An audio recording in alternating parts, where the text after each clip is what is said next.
5ই আগস্টের পর হাসিনা বউ কোনো গেল আর কোনো খোঁজ খবর নাই। মাঝে মধ্যে শুধু তার যে চামচাগুলো আছে তাদের সাথে মাঝে মধ্যে কথা হয়, আর এমন এমন বক্তব্য ছাড়ে যে বউ মনে হয় মোদির সাথে এমন দিছে যে মাথা মুথা আর ঠিক নাই।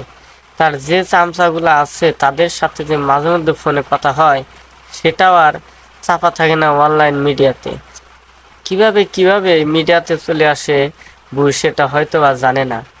এবু আবার কইতাছে যে আমি দেশের খুব কাছে আছি, যে কোনো সময় আমি দেশে ঢুকে যাইতে পারি। এটা কেমনে কথা বু? বু তো আপনার লইয়াই আইব। বু আপনারা যদি মোদির সাথে দেওয়া ঠিক সময় না হইতো তাহলে কি আপনার বাচ্চা হইতো? বু আমার কবে না কবে আসবে। এখন মনে হয় সবকিছু শেষ, যৌবনের চাহিদা মনে হয় মোদির কাছ থেকে নেওয়া শেষ।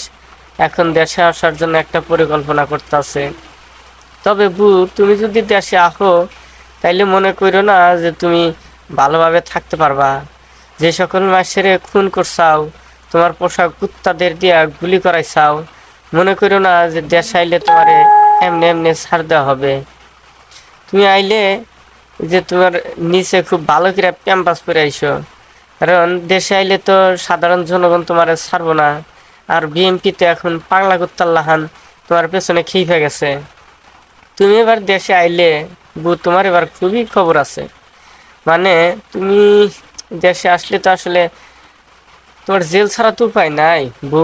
দেশে আসার পরে জেলে ঢুকলেও তোমার মনে এমন পরিণতি হবে যে তোমার পোলামি আরো আর দেখার ভাগ্য হবে না।